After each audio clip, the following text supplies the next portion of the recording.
Buenos días, Mauro. Buenos días, Daniela. Todos los demás, vamos a empezar la segunda clase de este módulo. Civil Personas, el día de hoy vamos a ver unos temas interesantes, sobre todo lo que son las fuentes del derecho, la forma de creación de una ley en Colombia, temas que hacen parte del ítem de la materia Civil Personas. Entonces, pues para iniciar vamos a reproducir el material de las diapositivas para irlas analizando y cualquier pregunta pues estaré atento a resolver.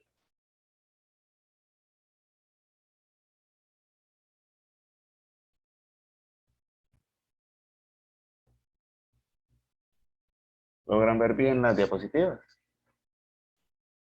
Sí, No hay ninguna barra abajo ni ninguna raya, ¿listo? sí, sí hay una Ahora, barra gris.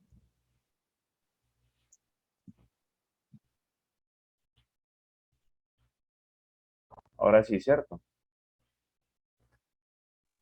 Ya, ahora sí.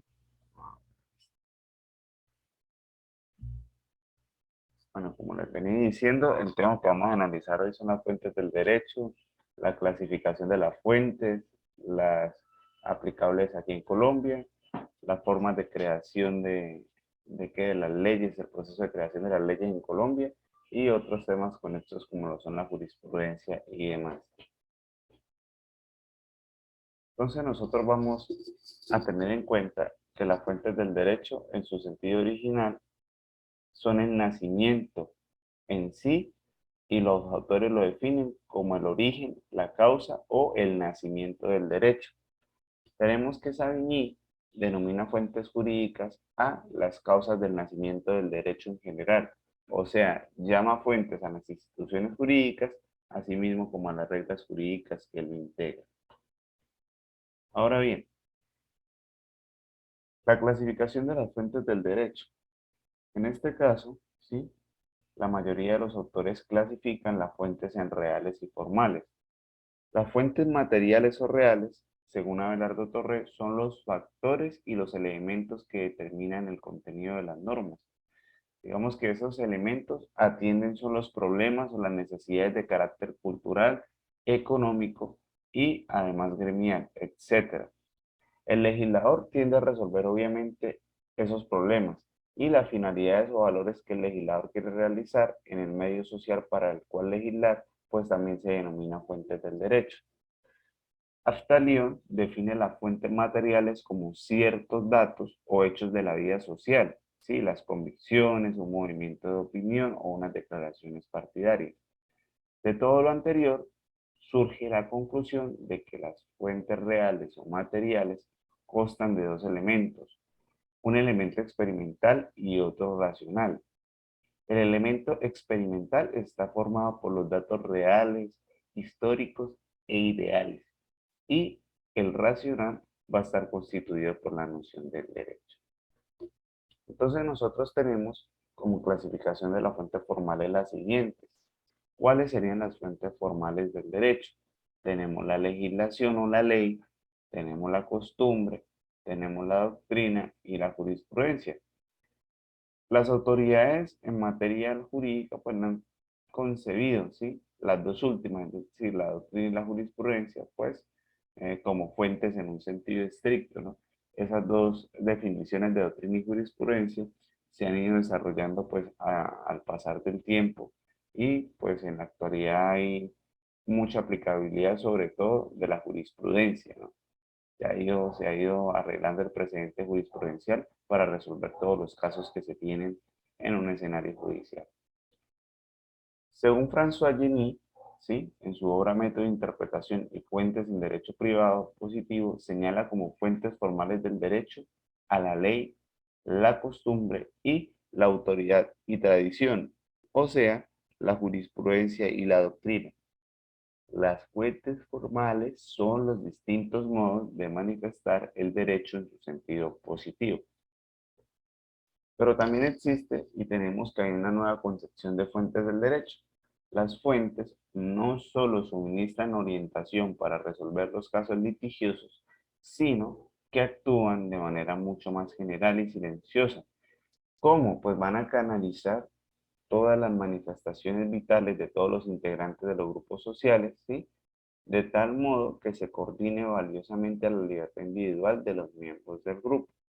Y se consiguen en este escenario las fuentes como respuestas objetivas a los interrogantes que plantea la realidad social, política y obviamente económica. Entonces nosotros tenemos en cuenta eso, ¿no, amigos? Que estas fuentes del derecho, que conocemos la ley, la doctrina, la jurisprudencia, nacen de acuerdo a la realidad social en donde se forman, ¿no? Es decir, todas las leyes, toda la jurisprudencia, todos los decretos y todas las normas que nos regulan nacen de acuerdo a esa realidad social, ¿no? A cómo es la realidad económica, a cómo es la realidad jurídica. ¿Sí? Nacen depende de las particularidades de cada nación o de cada territorio. Vamos a analizar la primera, la ley, la primera fuente del derecho, que es la ley. La ley perteneció al campo jurídico en origen, ¿no? A partir de la ley de las 12 tablas, aparece como fuente de derecho la lex o la ley. Lex en latín es ley. El pueblo reunido, como antecedente en los comicios, votaba afirmativa o negativamente la propuesta de un senador romano y se obtenía así una ley válida para todo el pueblo.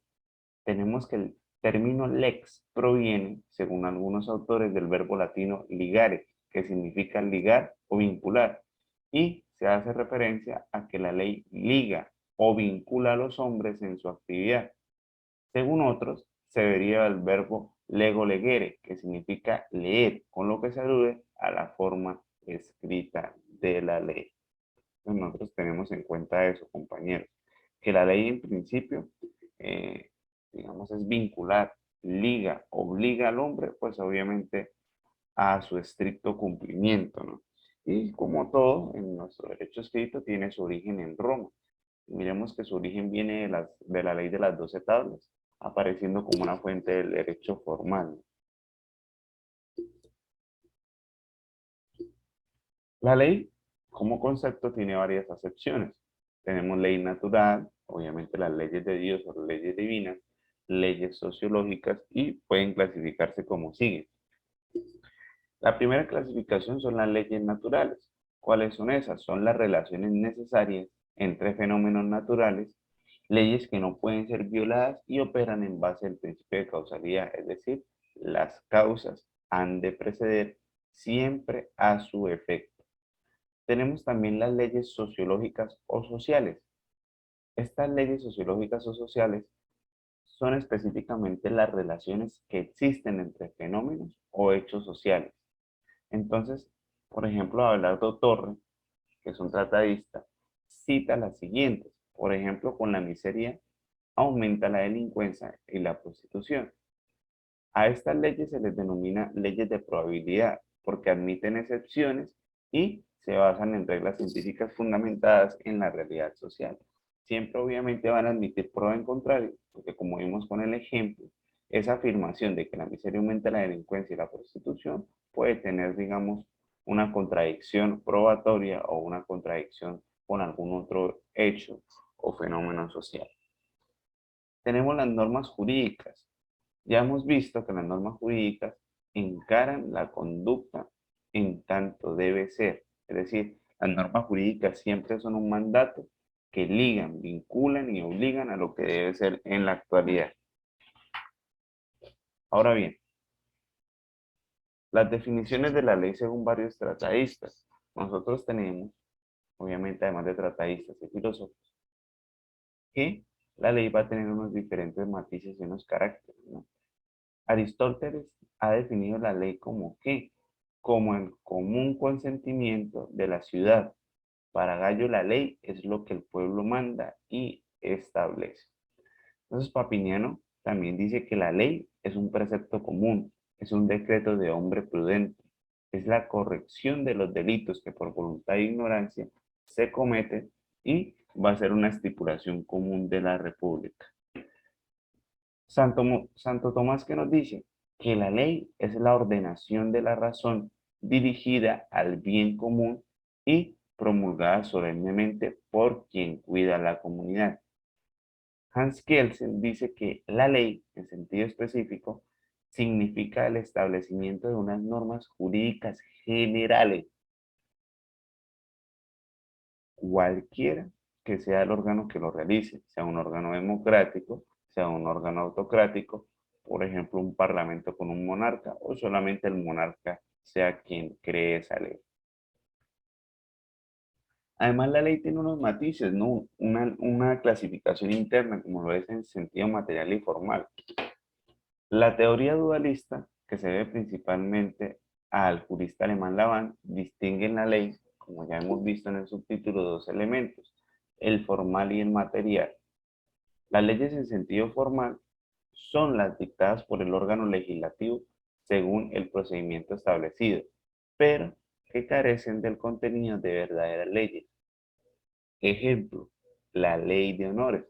Por ejemplo, nosotros sabemos que la ley de honores es una ley específica que se crea para, digamos, su misma palabra lo dice, rendir homenaje y honores a un determinado grupo de la sociedad. Por ejemplo, alguna ley que creen para homenajear a unos miembros del ejército por una operación, por ejemplo, la Operación Jaque. Esa ley, pues no va a tener sentido vinculante sino para las personas a las cuales se le rinde ese homenaje y ese honor, ¿no?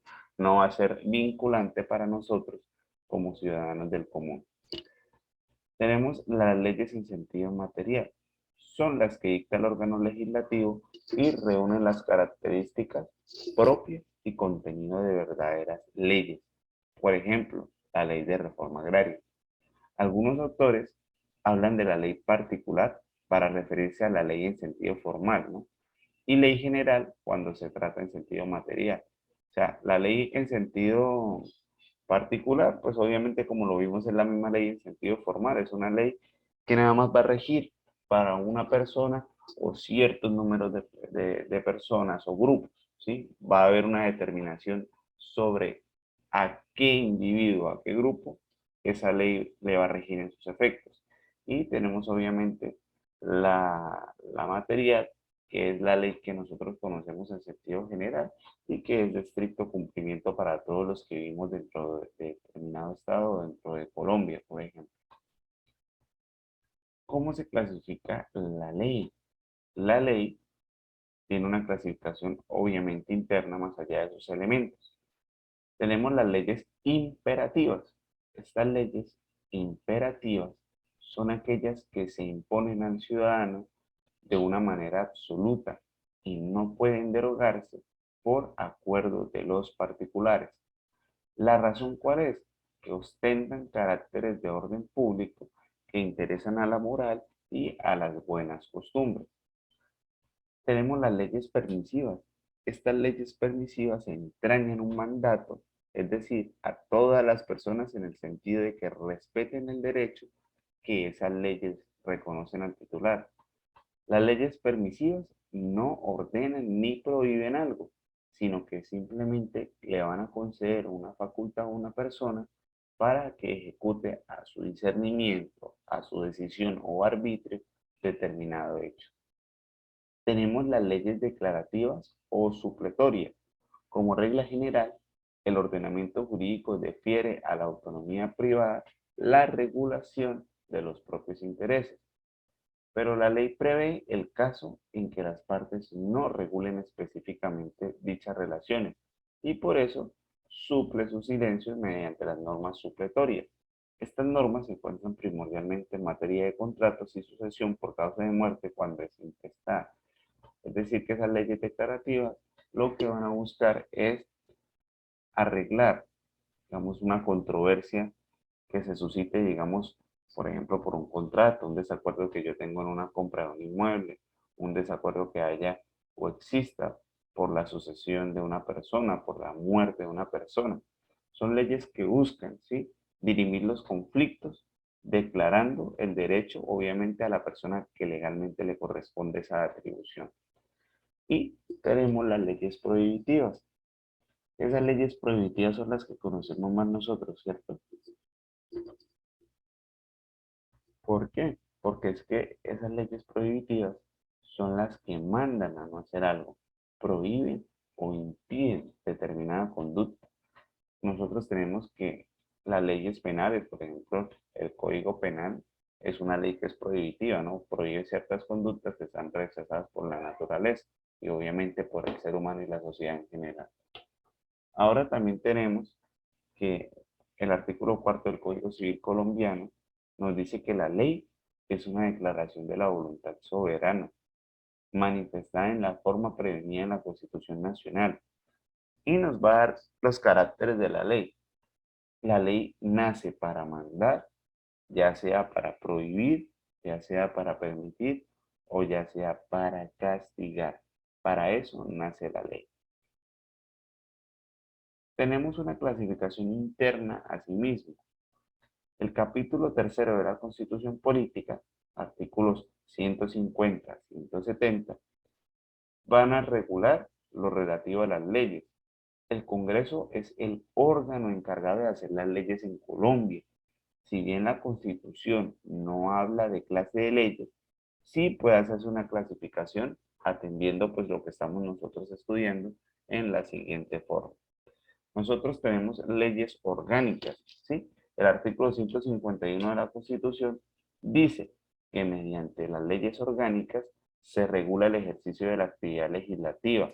Estas leyes establecen los reglamentos del Congreso y de cada una de las cámaras que conforman ese Congreso, ¿no?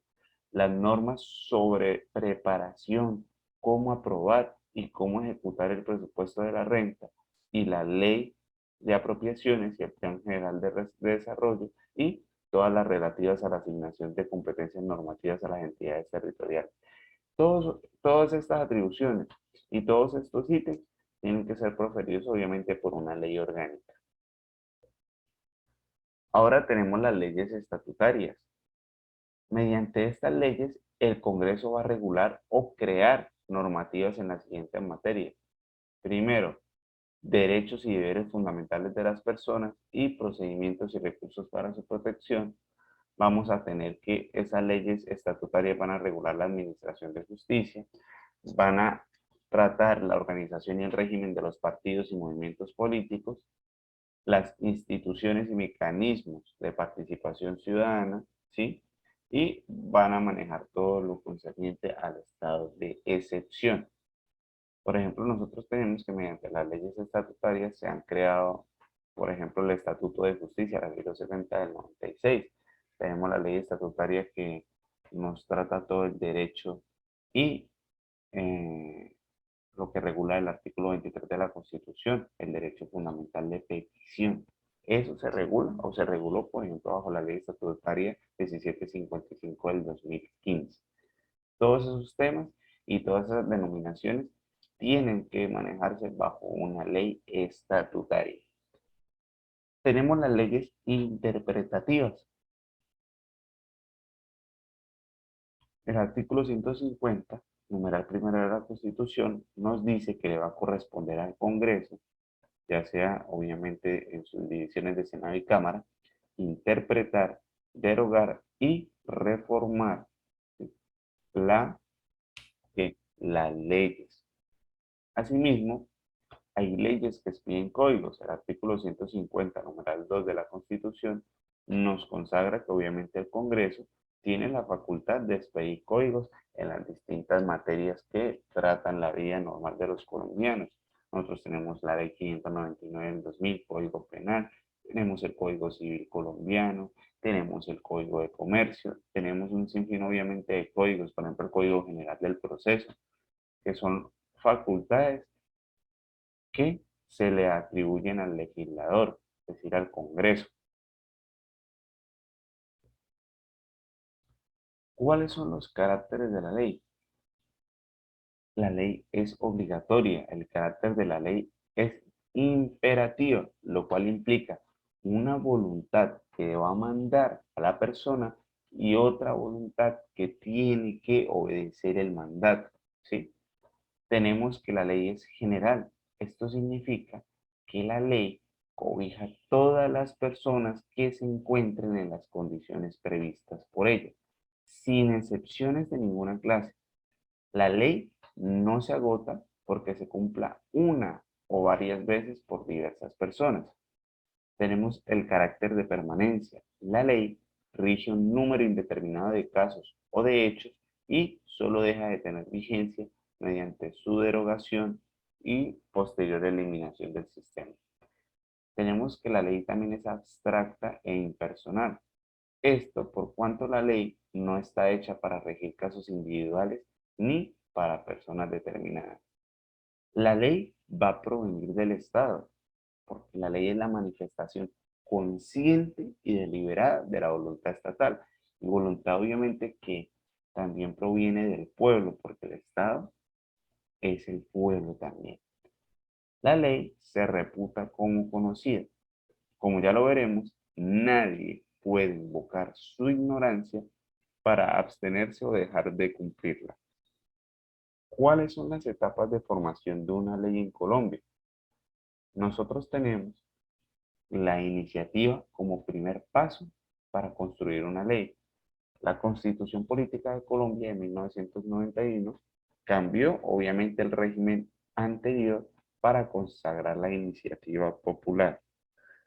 Dicha iniciativa, digamos esa iniciativa legislativa, puede provenir de los miembros del Congreso, sea del Senado o de la Cámara de Representantes, quienes obviamente pueden proponer y presentar proyectos de ley. Asimismo, el Ejecutivo también puede presentar proyectos de ley. Según el artículo 156 de la Constitución Política, ¿sí?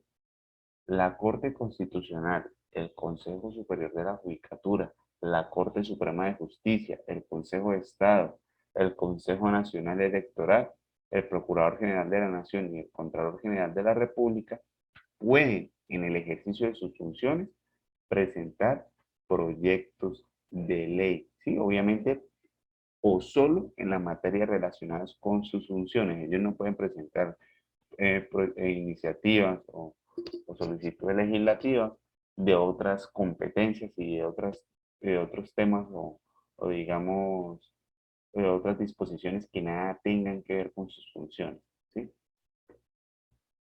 El artículo 155 de la Constitución Nacional permite presentar proyectos de ley o de reforma constitucional también a un número de ciudadanos igual o superior al 5% del censo electoral existente en la fecha respectiva, o el 30% de los concejales o diputados del país.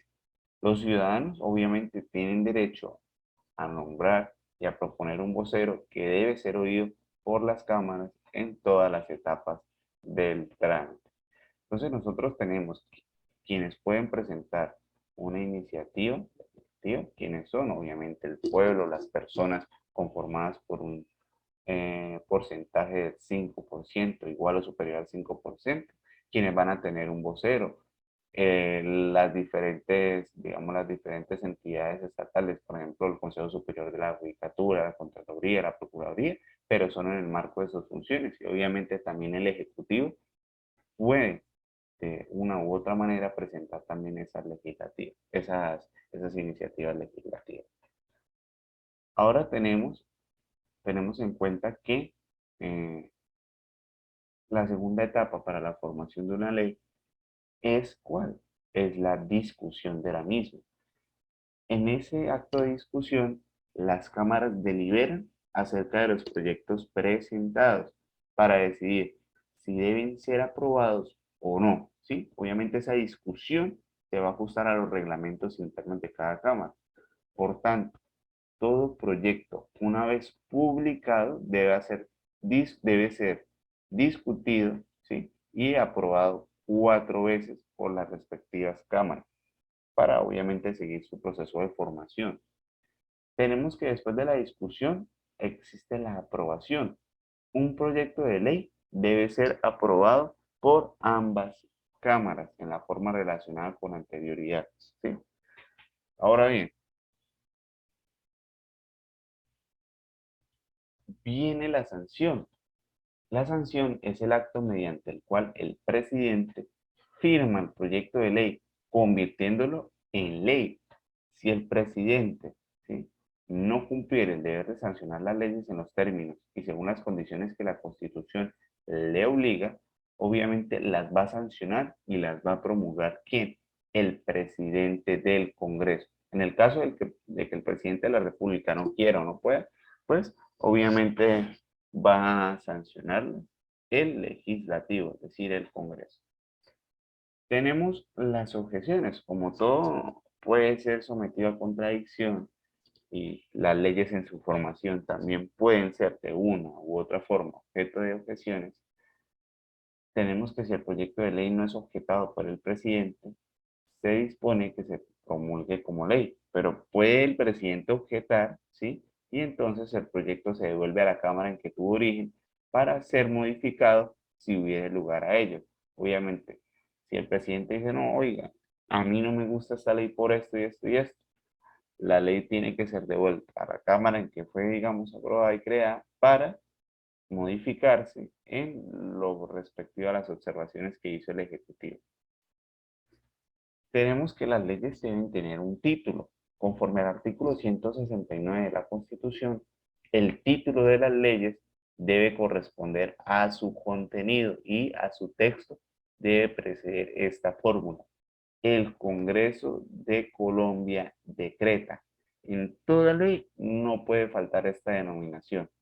Inclusive una ley puede, obviamente, declararse inconstitucional por esto, por no tener este titulito, el Congreso de Colombia decreta. Tenemos que después de todos estos objetos, de todos estos pasos, la promulgación es, digamos, uno de los más importantes, ¿no? Porque mediante la promulgación, el presidente hace saber de la existencia de esa ley. La publicación es el medio material de poner en conocimiento la voluntad del legislador. Es desde ahí como todos los ciudadanos y obviamente todas las organizaciones que integran el Estado se van a enterar, van a decir, oiga, existe una ley, porque es un acto de publicidad y desde ese acto de publicidad, al conocer usted la ley, no puede, ¿sí?, sustraerse para su incumplimiento. Tenemos que la ley obviamente tiene una vacancia. El artículo 52 del Código del Régimen Político y Municipal establece como plazo legal de vacancia el de 2 meses después de la promulgación de la ley.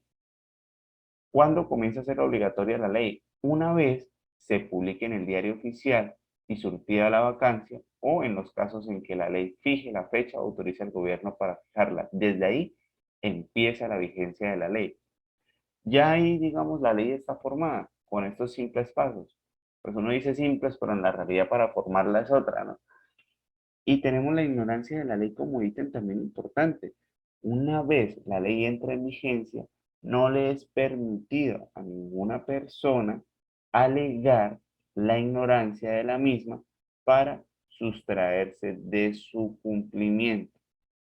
Esto o este postulado se trata de una ficción legal que es necesaria para generar seguridad de carácter jurídico. Es decir, que nadie vaya a decir, ah, como yo no conozco la ley, yo no la cumplo. No, tiene y debe cumplirla, ¿no? Por ministerio de la ley.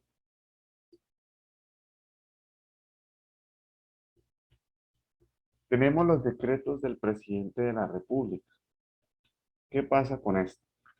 Conforme a la nueva constitución, el presidente de la República puede dictar diversos decretos, a saber cuáles. En primer lugar, puede dictar decretos legislativos en caso de un estado de guerra. Estos decretos van a suspender las leyes incompatibles con ese estado de guerra y van a regir durante el tiempo que ellos mismos señalen y dejarán de tener vigencia tan pronto se declare restablecida la normalidad. Tenemos que el presidente también puede dictar decretos legislativos en caso de una perturbación en forma grave e inminente al orden social, económico y ecológico del país o exista una grave calamidad pública. Estos decretos con fuerza de ley están destinados exclusivamente a conjurar la crisis e impedir la expansión de sus efectos. Tenemos también los decretos reglamentarios. El artículo 189 establece como atribución del presidente de la República ejercer la potestad reglamentaria mediante la expedición de los decretos, resoluciones y órdenes necesarios para la cumplida ejecución de la ley. Decretos extraordinarios. nosotros tenemos que el presidente los dicta cuando el Congreso, por medio de una ley, ¿sí?, otorga precisas facultades extraordinarias para expedir normas con fuerza de ley, cuando la necesidad lo exija o la conveniencia pública lo aconseje. Así las cosas, nosotros también tenemos, ¿sí?, que hay decretos extraordinarios, obviamente, ¿no? Y decretos especiales que son dictados en desarrollo de las autorizaciones otorgadas por el Congreso mediante la ley para celebrar contratos, negociar empréstitos o préstamos y enajenar bienes nacionales. Tenemos decretos ejecutivos, ¿sí? Esos decretos ejecutivos son aquellos que dicta el presidente de la República para cumplir las atribuciones que le otorga el artículo 189 de la Constitución. Tenemos asimismo que una ley, así como se crea, se deroga. Derogar una ley significa, ¿sí?, dejarla sin efecto alguno. Planteado el problema, debe responderse la siguiente pregunta: ¿cuándo y por qué pierde una norma jurídica su vigencia y deja de ser exigible su cumplimiento? La ley, como hecho humano, tiene un principio y también un fin. Su entrada en vigor o vigencia va a ser el principio y su fin es la cesación de su eficacia obligatoria, ¿sí? Ahora tenemos que el órgano competente, el único órgano competente para derogar una norma es el mismo que la dictó, ¿sí? En general, las leyes no pueden derogarse total o parcialmente, sino ¿por qué? Sino por otras leyes. Además, una norma jurídica cualquiera puede ser derogada por un poder jerárquicamente superior. Obviamente, un decreto puede ser derogado por una ley, o una ley a su vez puede ser derogada por una reforma constitucional. Tenemos otra fuente del derecho. Ahí vemos la primera, que yo diría la más importante. Ahora vamos para la segunda, que es la costumbre. La costumbre, ya todos lo conocemos, es una conducta repetida. Según Abelardo Torre, la costumbre jurídica es el conjunto de normas jurídicas derivadas de la repetición más o menos constante de actos uniformes. Una costumbre, como ya todos lo sabemos, es una conducta repetida de una serie de actos o actos de carácter uniforme, siempre se ejecutan en el mismo sentido. Dupasquier dice que la costumbre es un uso implantado en una colectividad y considerado por esta como jurídicamente obligatorio. La costumbre tiene una caracterización. Según la doctrina tradicional, la costumbre, ¿sí?, se puede distinguir frente a dos elementos: un elemento material u objetivo, es decir, que exista la repetición constante de esos actos uniformes, y un elemento espiritual o subjetivo, que es la conciencia de que es su obligatoriedad o el convencimiento de que aquello que se hace debe hacerse porque es jurídicamente obligatorio, ¿sí? Entonces tenemos estos dos elementos para caracterizar la costumbre. Primero, que ese acto se ejecute de manera repetida y constante, y que las personas que ejecutan esos actos estén convencidos de que ese acto se debe repetir y se debe ejecutar porque es jurídicamente obligatorio, así no esté establecido como ley. Entonces, el uso de la ley puede reunir, además de sus elementos, ciertos caracteres, ¿sí? Pues tener un carácter de generalidad, es decir, que la práctica debe ser común a un determinado círculo de personas independientes entre sí. El hábito debe observarse por el mayor número de individuos, aunque no se exige que lo sea por la absoluta totalidad de ellos. Tenemos la constancia, es decir, la repetición del acto debe ser constante en el tiempo, cuando concurriendo las mismas circunstancias no deja de realizarse una serie de actos uniformes, es decir, se deben ejecutar regularmente. Ese acto repetitivo debe ser parte de la vida diaria de ese grupo de individuos o de ese grupo de personas, ¿sí? Debe ser constante, es decir, que permanezca su ejecución en el tiempo. Además, tiene que tener uniformidad. La uniformidad se refiere a que esos mismos hechos, a pesar de que no sean exactamente iguales, sí impliquen obediencia a un mismo principio. Ahora tenemos que tener duración. La duración implica que que el uso de la costumbre se practique por un número de años suficiente para formar el acuerdo en cuanto a su observancia. Es decir, que no solo basta, compañeros, con que esa costumbre se practique de una manera repetitiva y uniforme, sino que también debe tener una cantidad considerable de tiempo en su ejecución para que llegue a observarse y a tener el carácter como tal.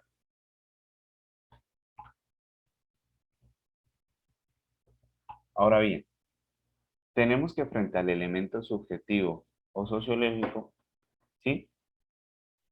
La costumbre es obrar conforme a la práctica constante. Las personas que ejecutan la costumbre deben estar convencidas de que es un deber jurídico obrar, ¿sí? Obrar de esa manera, por lo que lesionarían en el derecho de otra persona al conducirse de una forma muy distinta o viceversa. Y deben crear un derecho, ¿sí? Que los otros están obligados a respetar.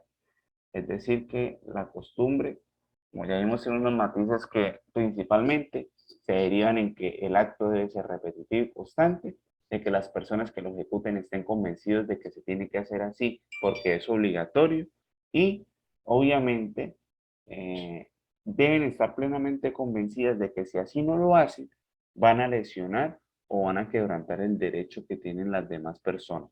¿Sí? Prácticamente es eso. ¿Cuáles son las diferencias del derecho legislado, es decir, las leyes normales, y el derecho que proviene de la costumbre o derecho consuetudinario?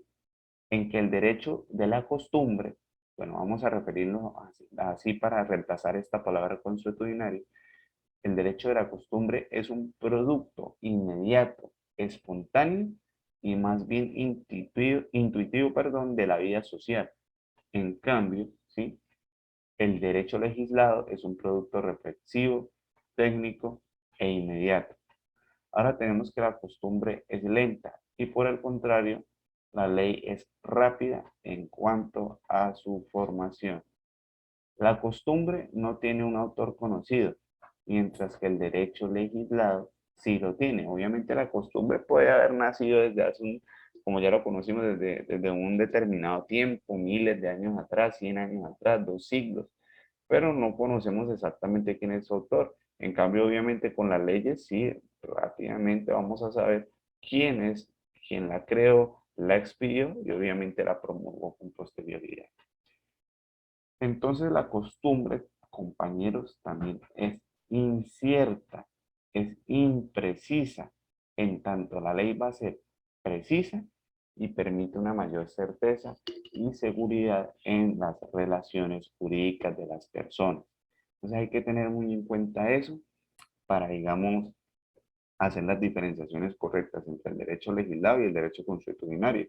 Como pueden ver ustedes, el derecho legislado es mucho más formal, exige unas etapas como lo vimos nosotros, de la iniciativa, la aprobación, también su discusión, la sanción, la promulgación y la entrada en vigencia. En cambio, la costumbre se va formando. Es por eso, por actos repetitivos, por actos constantes, por actos uniformes. ¿Sí? Entonces, de esa u otra manera, deben ustedes entender que el derecho consuetudinario, pues, nace de una manera más arcaica y es una forma de derecho que, pues, no, digamos, no tiene una relevancia en nuestro sistema jurídico así súper importante, pero sí ha ido tomando, obviamente, fuerza, porque también las leyes nacen de una u otra forma de que la costumbre.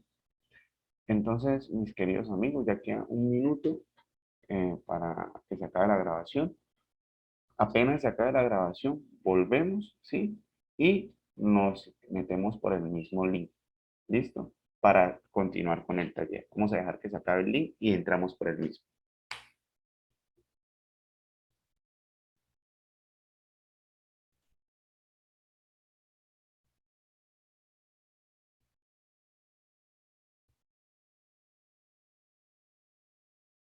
Bueno, compañeros, entonces pues vamos a realizar y a ejecutar el taller. Ya saben ustedes cómo es la modalidad, no me lo entregan, por dónde, por el WhatsApp o por el correo electrónico.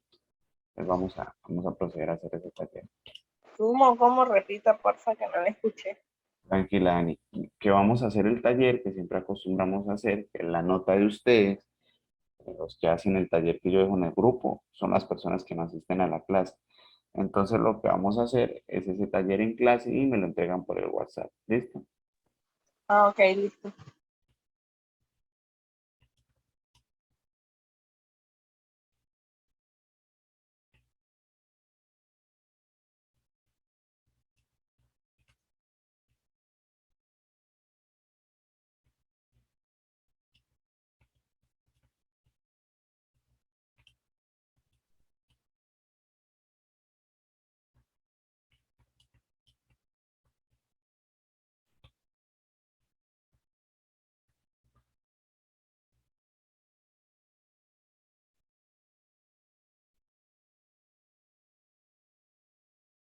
Listo, compañero. Estas son las preguntitas. Falta una aquí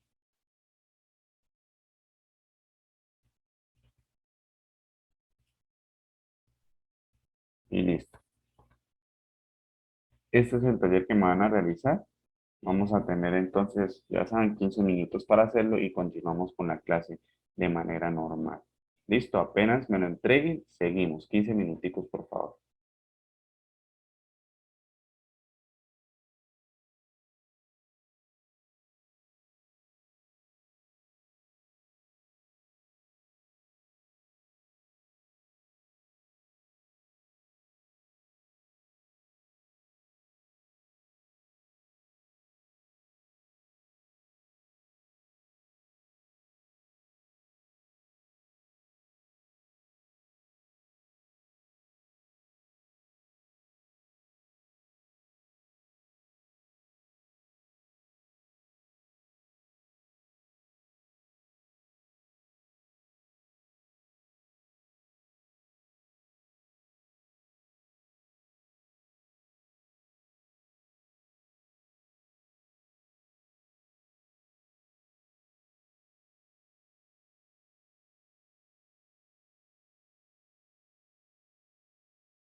¿Me puede hacer el favor de poner las preguntas de nuevo?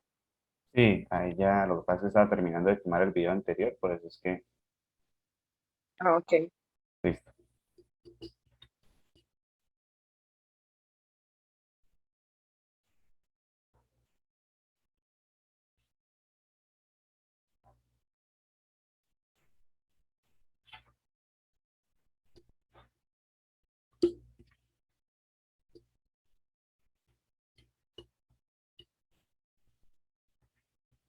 Igual se las voy a copiar en el chat, listo, para cerrar y quitar la pantalla.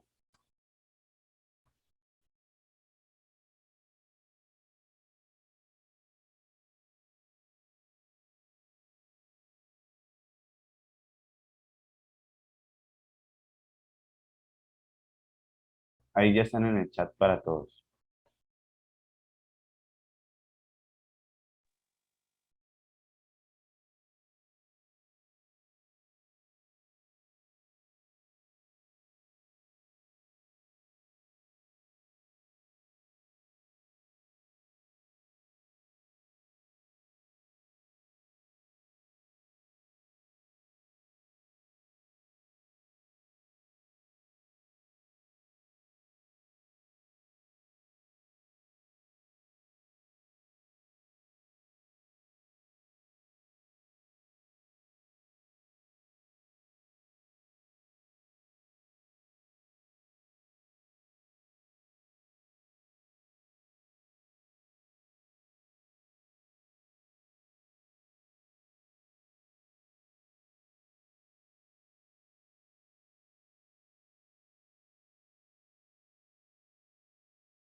Bueno, amigos, ya casi va siendo hora de entregar el tallercito, ¿listo?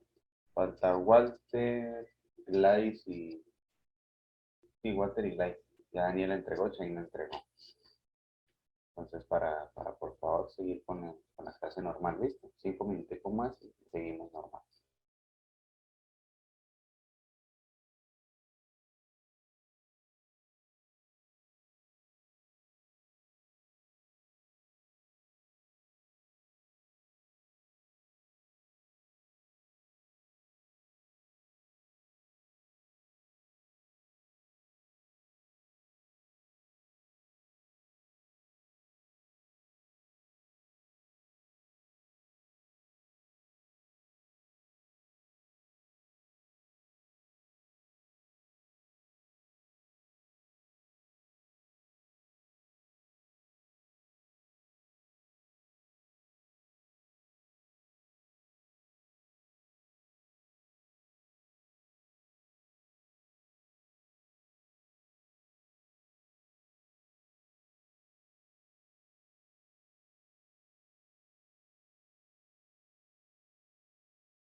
Listo, compañeros. Ya entregó Walter.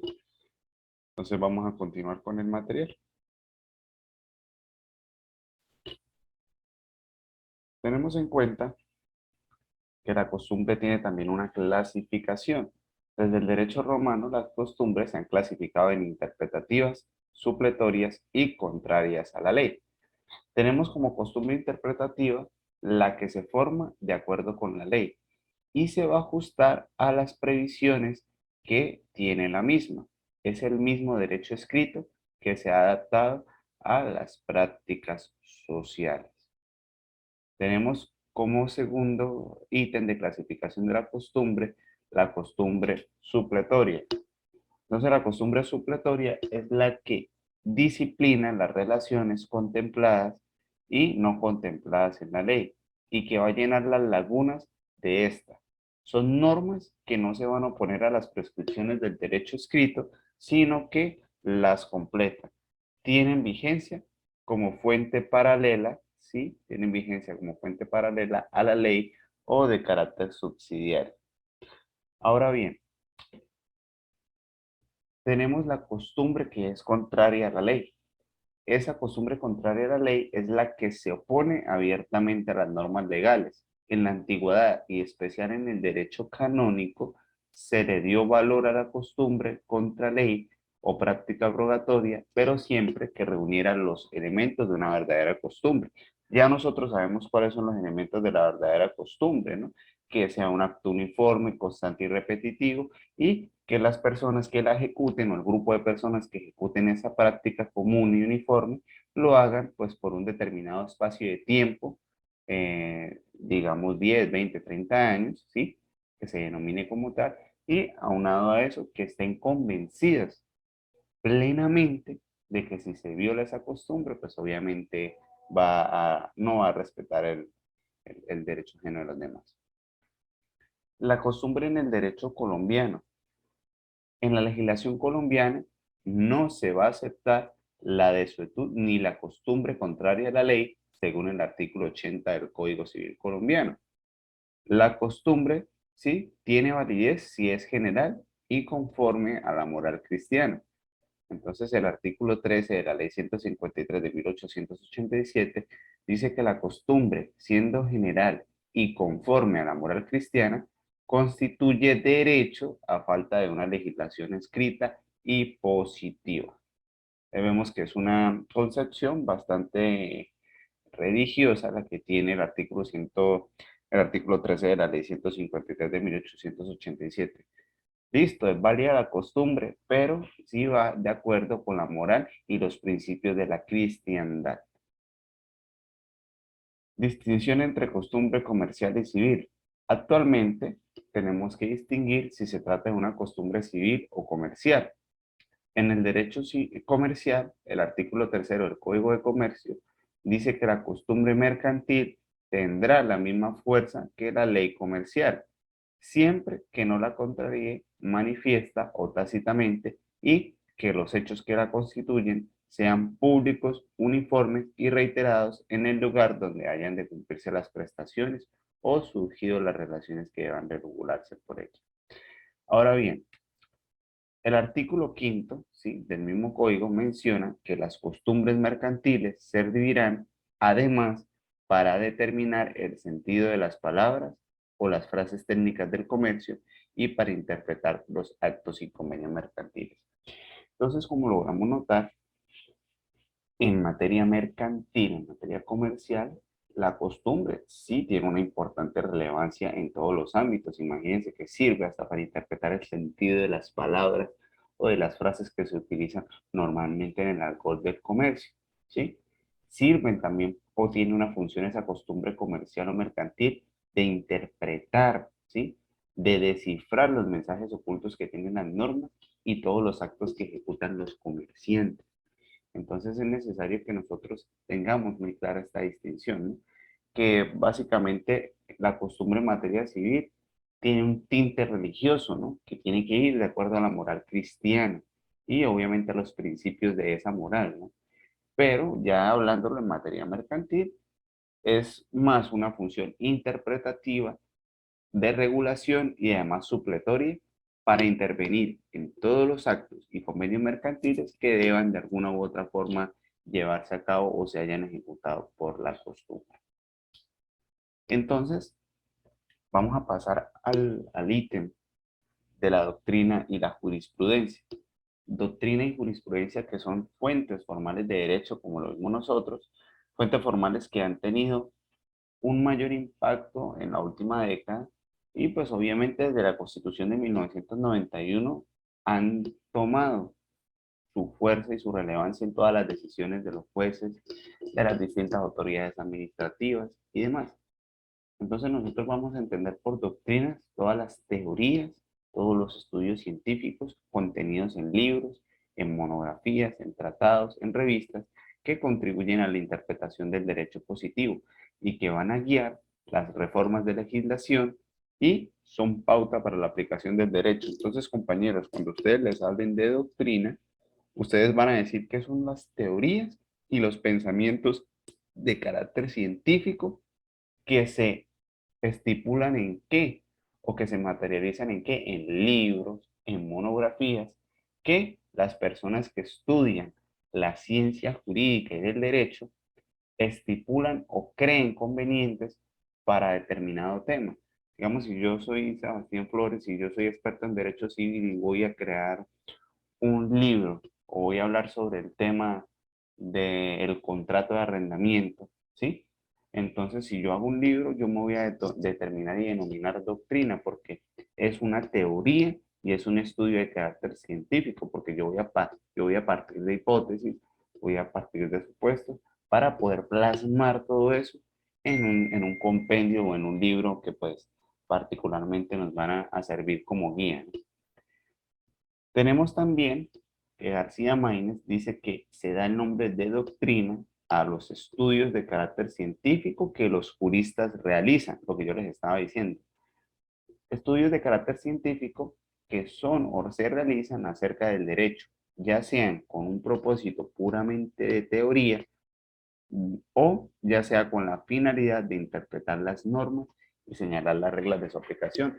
Entonces, los diferentes libros nosotros tenemos en cuenta que si un tratadista, un doctrinante habla de un determinado tema, también va a tener una función de interpretar, ¿no? Si él, por ejemplo, como tratadista, si es de Sebastián Flores, quiere hablar sobre la primera parte del Código Sustantivo del Trabajo, cómo se debe interpretar y cómo se debe aplicar en la práctica, él lo puede hacer, porque esa finalidad también es la que trata la doctrina, ¿no? Una finalidad interpretativa. No solo usted crear una teoría, sino también usted coge todo el compendio de normas que hay y existen en la materia y muy posiblemente, al ser usted una persona juiciosa, va a interpretar y va a dar un pensamiento muy diferente a lo que el espíritu de la ley nos contempla. Entonces, en el derecho moderno, tiende a negársele a la doctrina el carácter de fuente formal del derecho, ya que la considera como autoridad dentro de las fuentes materiales. Entonces, compañeros, en el derecho romano sí fue considerada como una fuente formal. En el caso, por ejemplo, del emperador Adriano, quien les dio la fuerza obligatoria a las opiniones de ciertos jurisconsultos cuando eran concordantes posteriormente, ¿sí? Y pues la doctrina sirve de todas formas, ¿no? Como guía a los jueces, a los legisladores, a los abogados, para la reforma de las instituciones. Obviamente, uno no puede echar a la basura y decir, no, como no es fuente reconocida del derecho, no vamos a tenerla en cuenta. No, hay que tenerla en cuenta, porque es que el derecho nace de los seres humanos y nace también de las interpretaciones que esos seres humanos den a esa doctrina, queridos compañeros.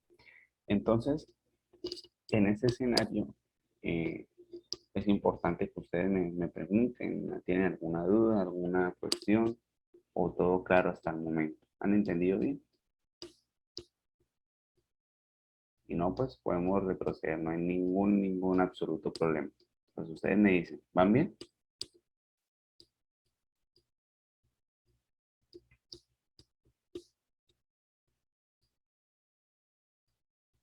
Perfecto. Tenemos ahora la jurisprudencia. La jurisprudencia se emplea en tres sentidos: como sinónimo de ciencia del derecho, como conjunto de sentencias o fallos por los jueces u órganos jurisdiccionales y como un conjunto de sentencias dictadas sobre un mismo punto y orientadas siempre hacia un mismo sentido. La jurisprudencia va a implicar que exista una serie de principios y doctrinas o normas generales que se han deducido de la repetición uniforme de fallos judiciales y que sirvan para orientar la decisión de casos similares. Entonces, compañeros, el video se va a cortar. Entonces vamos a hacer pues el descanso que siempre hacemos. Ya saben, 15 minuticos. Nosotros volveríamos a las 10:05 de la mañana. ¿Listo? Pero nos vamos a conectar por el mismo link. Quedamos así. Bueno, para continuar con el tema de la fuente formal, la jurisprudencia y los demás temas de la materia. ¿Listo? 10:05. ¿Me confirman? Bueno, compañeras, ahora sí volvemos con el tema de la jurisprudencia. Entonces nosotros ya vimos que la jurisprudencia se va a emplear en tres sentidos, ¿no? como un sinónimo de la ciencia o la palabra derecho, como un conjunto de sentencias o fallos dictados por los jueces u órganos jurisdiccionales, y como un conjunto de sentencias dictadas sobre un mismo punto y orientadas en un mismo sentido. Entonces nosotros vamos a tener en cuenta que la jurisprudencia va a implicar que existan unos principios y doctrinas, ¿no?, que se han deducido de la repetición uniforme de fallos judiciales. Esos fallos judiciales uniformes y repetitivos nos van a servir, bueno, le van a servir más a los operadores judiciales para orientar la decisión de casos similares, ¿no? Este concepto de jurisprudencia tiene una similitud con la concepción o acepción de la costumbre. Acuérdense que la costumbre deriva de un acto repetitivo y uniforme. Aquí la jurisprudencia prácticamente es la repetición y la uniformidad, pero frente a fallos judiciales. Fallos judiciales que van a ser tenidos en cuenta por jueces, por magistrados de tribunales o altas cortes para decidir casos que tengan similitudes. La jurisprudencia como fuente es una fuente pues de carácter formal, ¿no? Constituye un conjunto de normas emanadas de los jueces y que van a regir un número indefinido de casos semejantes. Entonces nosotros sabemos que la jurisprudencia va a tener como una mayor incidencia en países de un régimen o que se basan bajo el derecho angloamericano, ¿no?, o de common law. Ya en países, pues, como el de nosotros, es, digamos, muy 50-50, muy 50-50 que se va a aplicar la jurisprudencia como fuente de derecho. Entonces, se ha planteado un problema, ¿no?, de determinar si la actividad judicial o la jurisprudencia es creadora de derecho o simplemente declara el derecho que está establecido en la ley para alguna de las dos partes que están inmersas en una controversia. Entonces, vamos a analizar también que la jurisprudencia, obviamente, según los autores, tiene unas connotaciones que pues difieren de lo que vimos anteriormente, ¿no? Entonces, para García Maínez, la jurisprudencia es el conjunto de principios y doctrinas contenidos en las decisiones de los tribunales. Según Dupasquier, es el derecho objetivo que se desprende de los fallos pronunciados por los tribunales. Y según el tratadista Aftalión, el secreto de la jurisprudencia está tal, como hemos visto al tratar la costumbre, lo que yo les venía diciendo a ustedes, en la existencia de un núcleo ideal genérico, idéntico, común a una serie de casos individuales, pese a que estos son, en su concreta realidad existencial, diversos. O sea, la jurisprudencia nace, para que ustedes lo entiendan de una manera más concreta, para regular casos que tengan similitudes. Es decir, si por ejemplo hay una línea jurisprudencial sobre los contratos de arrendamiento y ya digamos hay más de 3 sentencias, lo que nosotros llamamos acá en Colombia como el precedente jurisprudencial, usted lo va a tener en cuenta como juez del circuito, como juez civil municipal, como ítem al momento de tomar su decisión en el tema. Eso es lo que trata más o menos la jurisprudencia, de reunir conjuntos de doctrinas y principios contenidas pero en las decisiones de los altos tribunales.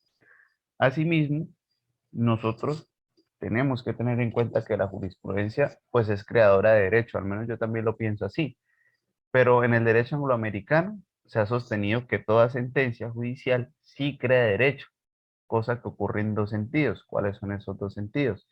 Primero, en cuanto al caso particular fallado, cuyo sentido jurídico queda así específicamente establecido. Es decir, obviamente para el caso concreto se van a establecer unas pautas de resolución en la sentencia, en su parte emotiva, sobre por qué se tiene que dirimir la controversia de esa forma, utilizando todo el sistema normativo al alcance. Eh, en la segunda postura nos dice que la jurisprudencia es creadora de derecho por cuanto dicho fallo o decisión, de acuerdo con el principio básico de que hay que acatar las decisiones, se incorpora al cuerpo general del common law, convirtiéndose que en un precedente obligatorio o al menos persuasivo, tanto para el tribunal que dicta esa sentencia como para los demás tribunales o juzgados cuando tengan que resolver casos similares o análogos, ¿sí? Prácticamente ese es el contenido del ítem de la jurisprudencia que crea derecho. También la jurisprudencia es declarativa. ¿Por qué?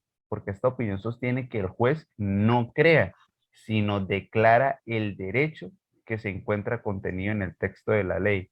El juez, en la sentencia, va a ejercer una función de silogismo, ¿no? Nosotros lo habíamos tratado en un anterior módulo. La ley va a ser la premisa mayor y obviamente el caso o la controversia va a ser la premisa menor y la sentencia va a ser la conclusión que se deriva dentro del caso de tipo legal, obviamente, ¿no? Va a ser la, digamos, la resolución a ese silogismo, queridos compañeros. Creo que Karen tiene el audio abierto, por favor. Disculpe, no le entendí cuando empezó a hablar sobre las axiologías, las premisas y eso. ¿Me podría repetir? Lo de la jurisprudencia creadora de derecho o que la jurisprudencia es declarativa. De la otra, no la declarativa, sino Esta que la otra. vimos, ¿sí? Sí. Que la jurisprudencia es creadora de derecho, claro. ¿Por qué se dice que es creadora de derecho? Porque primero va en el caso concreto, es decir, en la controversia que se somete al estudio de un tribunal, va a crear unas pautas y por lo menos va a crear unos precedentes que van a ser obligatorios para los demás jueces. ¿Sí me hago entender? Porque digamos, si los demás jueces tienen un caso similar o los demás tribunales tienen un caso similar, se van a ir a las pautas que estableció el tribunal que creó esa sentencia para resolver ese mismo caso. Por eso se dice que la jurisprudencia es creadora de derecho y da unas pautas y unos precedentes que van a ser de obligatorio cumplimiento para, digamos, para esa célula judicial o para ese órgano judicial. ¿Entendido, Daniela? Sí, gracias. Vale, listo. La jurisprudencia solo es creadora de derecho cuando el juez va a llenar una laguna de la ley, es decir, cuando hay algún vacío en la norma que no permite resolver el caso en concreto. Obviamente es cuando el juez también y la jurisprudencia van a tener un tinte de carácter creativo, por cuanto frente a un vacío legal, pues el juez llena ese espacio, ese huequito, mediante procedimientos de integración, creando una verdadera norma. ¿Qué son esos procedimientos de integración? Pues él va a coger normas que están en todo el ordenamiento jurídico, que sean compatibles con el caso que se debate, para obviamente resolverlo en cuanto a derecho corresponda. A su vez, el juez también tiene unas distintas funciones, ¿no? El juez, como órgano de la actividad jurisdiccional del Estado, desempeña principalmente la función de administrar justicia, ¿sí? En tres formas, aquí como la estamos viendo en las diapositivas. Él va a aplicar la norma jurídica al caso concreto, ¿sí? Va a interpretar el sentido, el alcance y la finalidad de la norma que aplica y va a integrar el orden jurídico cuando encuentre una laguna o vacío de la ley, para lo cual deberá tener en cuenta los procedimientos de integración. ¿Cuáles son esos procedimientos de integración? Los contemplados en el artículo cuarto, quinto, octavo y décimo tercero de la ley 153 de 1887 y artículo 31 del Código Civil colombiano. Entonces es importante que ustedes conozcan esta función, ¿no?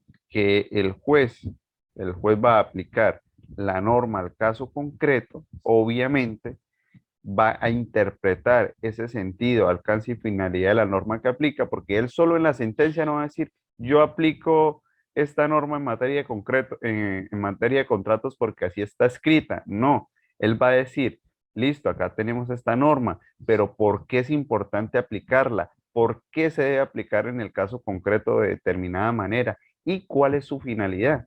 Él no va a implementar la norma y la va a copiar y a pegar, ¿no? Él también va a tener el deber de explicar por qué es que está utilizando esa norma o ese conjunto de normas para dictar su sentencia, ¿sí? Porque la sentencia también incluye un ejercicio de silogismo, un ejercicio de pensamiento, y no es algo que ya venga prefabricado. Cada caso, bueno, puede parecerse, pero tiene sus diferentes matices, ¿no? Entonces también la función de integración es muy importante para el juez, ¿no? Porque es conexa inclusive con la fuente formal de la jurisprudencia, ¿sí? Porque si él va a encontrar o vacíos en la ley, ¿sí? Y en su caso concreto, pues debe llenar ese vacío con algún sistema, pues él va a hacerlo de primera mano con todas las normas que existan dentro del ordenamiento jurídico. Entonces, la labor del juez en el derecho moderno no es solamente subsumir o llámese también resolver casos que se le presenten, ¿no? El derecho persigue también, además de todo eso, certeza y seguridad. Entonces, al juez le va a tocar que, como vemos nosotros, eliminar o solucionar las contradicciones que puedan existir entre las normas jurídicas y va a tener que suplir las deficiencias y vacíos con criterios lógicos, pero teniendo en cuenta la realidad social del medio donde actúe. La actuación en el derecho no puede ser asunto pues, sometido a la lógica pura, ¿no? Sino que requiere que el juez haga un ejercicio de valoración y pues obviamente tenga también en su favor o en su haber criterios sociológicos en busca de la justicia. ¿Qué son esos criterios sociológicos? Lo que vimos aquí, tener en cuenta la realidad social del medio en donde actúe. Él también tiene que examinar en dónde está impartiendo justicia, que no es lo mismo impartir justicia, digamos, acá en Cúcuta que en la capital, ¿no? Son realidades sociales muy diferentes y al igual que pues se van a encontrar, aunque analogías, cosas muy diferentes, ¿no? Para resolver los casos concretos. Esta es la función que yo digo que el juez tiene en su haber y que es la más importante, ¿no? Su facultad de interpretación. Cada conducta concreta, singular y particular va a tener especiales modalidades y contornos, ¿no? Debido a que es una actuación o vivencia que es abstracta, ¿no? Por una persona. Cada persona vive su caso o su causa procesal de una manera muy diferente a otra. Entonces al juez le va a corresponder determinar en qué sentido, qué alcance y qué efectos va a producir la norma para el caso que se le ha planteado en su decisión. Entonces, lo que ya hemos repetido con anterioridad, va a tener en cuenta la vida, los factores de realidad social, la funcionalidad de los derechos, en fin, todo aquello que pueda hacer que su pronunciamiento no sea solo jurídico, sino también sea que lo que buscamos nosotros cuando acudimos a los jueces sea justo, que tenga un tinte mayoritariamente de justicia. También es evidente que no puede haber justicia sin orden y que el orden jurídico requiere un mínimo de certeza y seguridad. Pero frente a una laguna de la ley, el juez puede buscar esa norma en la equidad y en general en los demás procedimientos. Lo que yo ahora, si yo no encuentro en materia mercantil una norma específica, me voy al Código de Comercio y no la encuentro, pues por esa función de integración yo puedo acudir inclusive al Código Civil, al Código Procesal, mejor dicho, puedo acudir a normas que sean lo más parecidas y análogas y que nos resuelvan el caso concreto. Él no se puede poner a buscar, digamos, a la loca cualquier norma, ¿no? Si es un caso mercantil móvil al derecho penal, no, él tiene que adecuar la especialidad y la materia al caso que está resolviendo, ¿listo? Y por último, tenemos la función creadora del derecho del juez. El juez cuando dicta sentencia crea derecho, claro que sí. Entonces el tratadista Cardoso sostenía que su deber como juez era el de objetivar, es decir, el de ser concreto. No, digamos, él va a alejar sus propias aspiraciones, él tiene que alejarse de sus convicciones, de sus creencias y él tiene que tratar, obviamente, también de alejar las aspiraciones y convicciones de los hombres y mujeres, obviamente, que están inmersas en una causa judicial, ¿sí? Él no busca lograr simpatía, sino él busca crear es justicia y crear derecho para todos los casos que se le presenten. Entonces, compañeros, ¿hay alguna duda al respecto? Para nosotros continuar con el material. Bueno, perfecto. Entonces voy a detener acá las diapositivas y voy a reproducir el material.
Bueno, compañeros, el material biográfico que les voy a pasar es sobre la interpretación judicial y lo que veníamos hablando nosotros, el trabajo de los jueces y de los servidores públicos de la rama judicial, que en su día a día tienen una función interpretativa de todo el ordenamiento jurídico colombiano.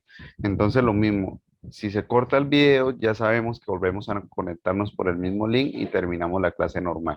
Entonces voy a reproducir para que ustedes tengan ahí.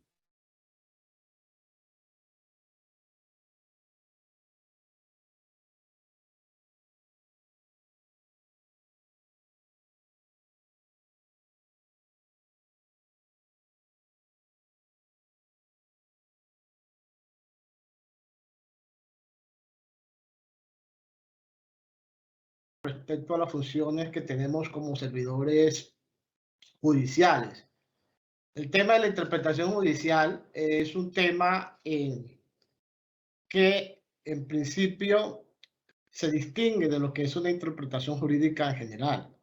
Por eso, para iniciar nuestra presentación, nuestra conferencia, vamos a detenernos en algunas de las acepciones que tienen el concepto de interpretar o de interpretación jurídica. Por ejemplo, el diccionario de la Real Academia nos dice que interpretar es explicar o declarar el sentido de una cosa y principalmente los textos faltos de claridad.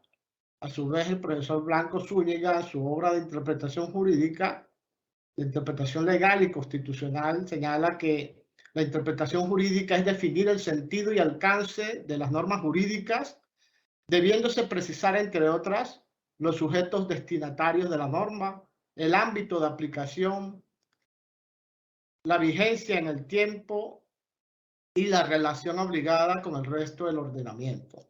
El profesor Martínez Zorrilla, en su obra de metodología jurídica, nos señala que existen dos elementos en la interpretación desde una perspectiva normativista, es decir, desde una de las vertientes de la llamada escuela positiva. Nos habla de primero de un enunciado interpretado, que es la expresión lingüística que es objeto de la interpretación, y como segundo elemento, el enunciado interpretativo, que es la expresión del significado de ese enunciado. Estos dos elementos nos permiten, digamos, diferenciar, por un lado, lo que se denomina disposición normativa, es decir, lo que dicta el legislador y la autoridad jurídica, y por el otro, los significados atribuidos a esta por parte de los intérpretes y que se ha considerado por parte de la doctrina como la norma en un sentido estricto.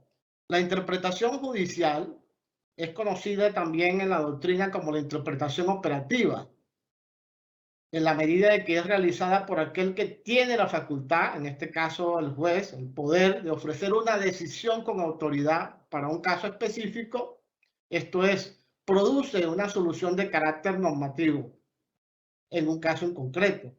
Entonces, la interpretación judicial se puede entender por un lado como una actividad y por el otro lado como un resultado.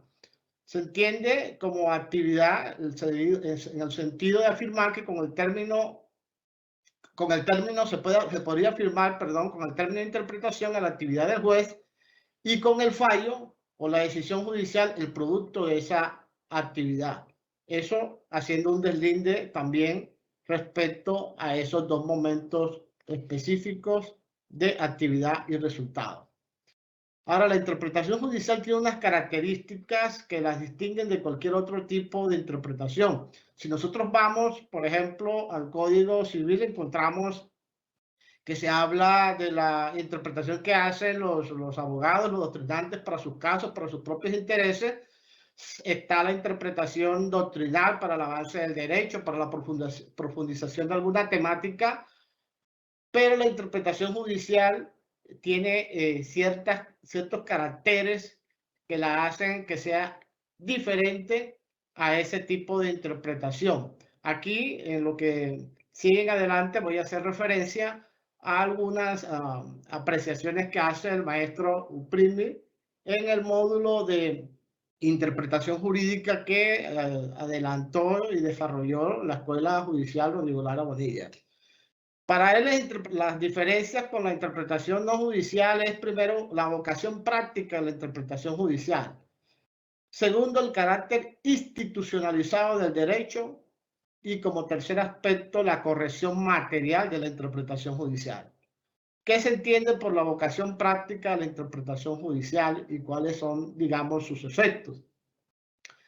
Uno, que la interpretación del juez afecta de manera sustancial un caso en concreto y específicamente los derechos y los intereses protegidos de los individuos. Tiene unas consecuencias directas e inmediatas la interpretación del juez en esa situación, de tal manera que hay una relación que se llama incuestionable entre la interpretación y el caso. A su vez, la interpretación judicial, que a mí me parece que estos son los puntos claves, se caracteriza por la autoridad, la persuasión y la fuerza que le imprime el hecho de estar contenida en una sentencia que pone fin a una instancia o definitivamente al caso. El carácter institucionalizado del derecho. Estamos hablando aquí, en este caso, de que existe una organización, una administración de justicia, unas normas que desde la perspectiva de Eberhard se consideran como reglas de adjudicación, donde se establece por el mismo ordenamiento jurídico quiénes tienen, digamos, la competencia y el poder para poder ejercer este tipo de actividad revestida de autoridad. Las reglas de adjudicación también definen el procedimiento que debe seguirse para cada una de esas fases previas a la decisión que va a estar contenida en una providencia o en una sentencia. Y sobre el carácter institucionalizado del derecho, entendemos que hay unas pautas normativas de la interpretación judicial. Es decir, el juez como tal o el servidor judicial como tal desarrolla su actividad de una forma reglamentada. Inclusive se alude que es una actividad tan reglamentada, muy superior a cualquier otro funcionario público, pues existe una gran cantidad de preceptos a los que debe ajustarse y que hacen parte del sistema normativo. Eso pues simplemente si observamos el tema de la jerarquía normativa, de la parte de la Constitución, los tratados internacionales y toda esta serie de reglas que están contenidas también para efectos de la aplicación de leyes en el Código Civil, en los artículos 27 y 32, y en la primera parte de la Ley 153 de 1887. Otra de las características que diferencian esta interpretación judicial de otros tipos de interpretaciones es la corrección jurídica de la interpretación judicial. ¿Qué entendemos por corrección jurídica de la interpretación judicial? Significa la adecuación de la interpretación que adelanta el funcionario al ordenamiento jurídico y que se expresa por la obligación que tiene de fundamentar las decisiones judiciales. Podríamos citar, por ejemplo, el artículo 230 de la Constitución Política, donde se señala que el juez está sometido al imperio de la ley, entendiendo la ley en un sentido amplio, ¿no? Todo lo que tiene que ver con todo tipo de acto jurídico que tenga una, digamos, autoridad sobre él. Ya sobre eso se ha pronunciado la jurisprudencia para entender que no significa la ley en el sentido formal expedida por el Congreso de la República. De tal manera que eso lo que hace es decir que nosotros, los servidores judiciales, estamos sujetos al ordenamiento jurídico y un autorreferente que permite vincular la providencia con esa normatividad que es la que sustenta y fundamenta nuestras decisiones. En el artículo 26 del Código Civil, por ejemplo, se señala que los jueces y los funcionarios públicos interpretan por vía de doctrina en busca de su verdadero sentido. A su vez se habla también de una corrección suprajurídica en la interpretación judicial, y esto está muy relacionado con temas de justicia. ¿En qué sentido? En el sentido de que se considera no solamente, o se debe buscar no solamente que la interpretación se acorde a las normas jurídicas, sino también que se ajusta conforme a los valores, a la moral y políticamente, o a la política que regula el sistema jurídico que está siendo objeto de aplicación. De tal manera que en la interpretación del derecho hay un cierto grado, se busca obtener un cierto grado de justicia, que las providencias sea justa, sea acorde a los valores que rigen el sistema jurídico. Esto tiene que ver un poco también con algo que se ha venido hablando por las teorías argumentativas del derecho, y uno de los que primero se enfoca en ese tema es el Robert Alesi cuando habla de la pretensión de corrección. O sea, el hecho de que se trate de hacer justicia también con las decisiones bajo nuestro conocimiento.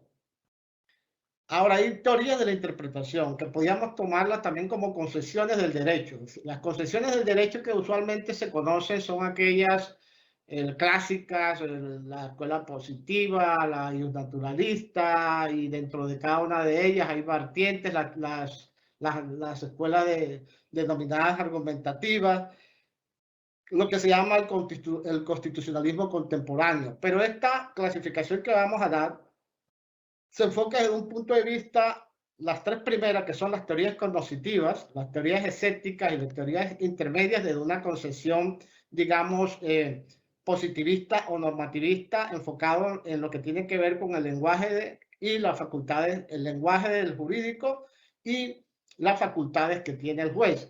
Mientras el constitucionalismo contemporáneo tiene otra característica que no hace parte, digamos, de la clasificación que tomé en este caso, las tres primeras, de la clasificación que hace el doctor Martínez Zorrilla en su obra de metodología jurídica.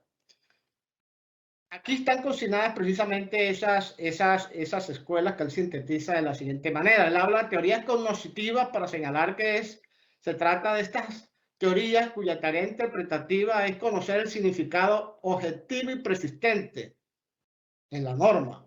Descubre el significado auténtico, real o verdadero de los términos.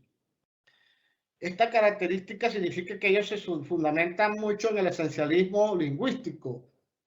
Por eso se vincula esta teoría a las concesiones del formalismo jurídico y del positivismo del siglo XIX, entre eso la escuela exegética, aunque hay que hacer la distinción de que formalismo jurídico y positivismo son dos cosas diferentes, porque hay un positivismo moderno, como es el metodológico de Hart, que se diferencia, por supuesto, del formalismo jurídico y del positivismo del siglo XIX.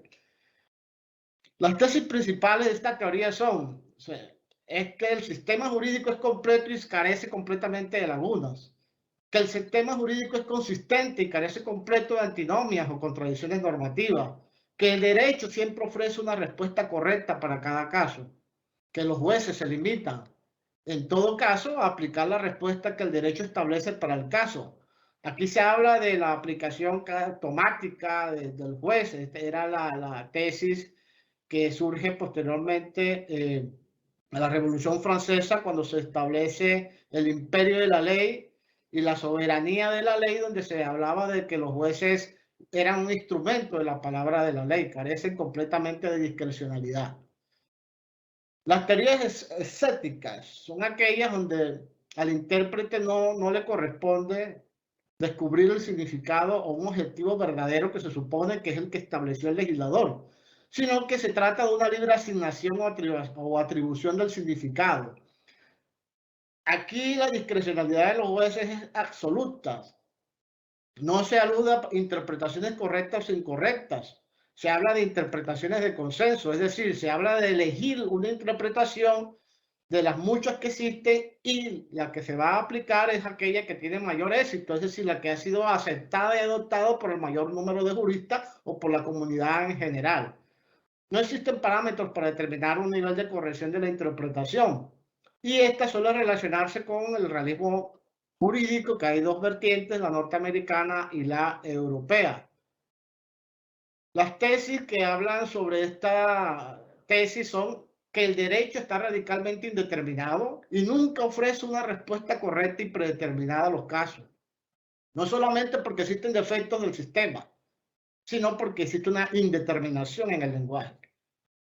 La legislación tiene un papel secundario. Lo importante aquí, el auténtico derecho, lo primordial y central del sistema jurídico son las decisiones judiciales. Por eso se habla de que los jueces gozan de una discrecionalidad absoluta. La legislación nunca predetermina la decisión y los aplicadores tienen una total libertad para dictar sus sentencias que respondan primordialmente a consideraciones políticas, religiosas, morales, ideológicas, no solamente jurídicas. Se presupone la jurídica, pero pueden también incluirse estas consideraciones. Esto también hay que señalar, pues, que el realismo está en un entorno, sobre todo el realismo norteamericano, donde el precedente es lo relevante y por eso se habla de ese papel secundario de la ley. Las teorías intermedias se basan en posiciones convencionalistas. ¿Sí? Cuando se habla de convencionalismo quiere decir que todo lo que tiene que ver con el lenguaje es atribuido por un grupo o por una comunidad jurídica. Si esa comunidad jurídica le atribuye al significado, a las expresiones, a las palabras, de tal manera que, de acuerdo a estas tesis, se puede distinguir los usos correctos e incorrectos de las palabras, porque existen además núcleos de certeza de significado, es decir, existen unas definiciones que son completas y que abarcan todas las características del objeto que está siendo objeto de una expresión lingüística. Aquí en este caso se puede identificar el positivismo de Eberhard, se identifica un poco y significa que el derecho está parcialmente indeterminado. El sistema jurídico ofrece una única respuesta correcta para la mayoría de los casos, pero no para otros donde hay indeterminación en el lenguaje. Los jueces gozan de una discrecionalidad limitada, sea por defecto del sistema o por la indeterminación del lenguaje, y no existe una única respuesta correcta y el ámbito de libertad del juez no implica que pueda tomar cualquier tipo de decisión, sino que tiene que estar sometido a las reglas legales. El constitucionalismo contemporáneo, hay una discusión, ¿no? Algunos dicen que es el neoconstitucionalismo, otros hablan del postpositivismo, entre ellos los doctrinantes vienen señalando diferencias.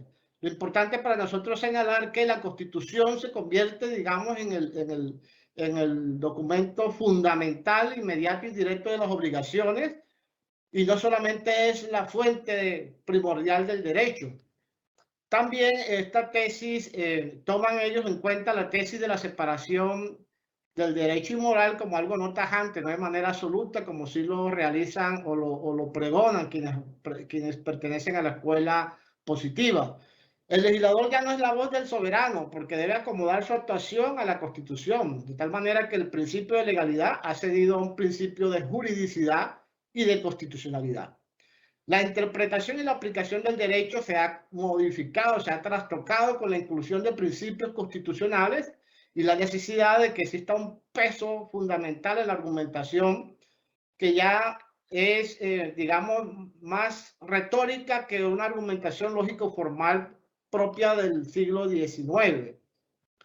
El juez debe fallar y debe sustentar con variadas técnicas de argumentación cada una de sus decisiones.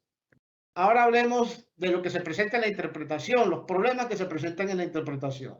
Se habla de que el sistema jurídico es consistente en la medida de que regula de manera no contradictoria los diferentes casos y supuestos. La verdad que eso no es cierto, porque existen las antinomias. Para que existan las antinomias, debe primero que las normas inconsistentes pertenezcan al mismo sistema jurídico, que las dos normas se refieran al mismo caso en el sentido de... Compañero, nos salimos porque ya va a terminar el link y volvemos a ingresar por ahí mismo, por favor. Listo, profe.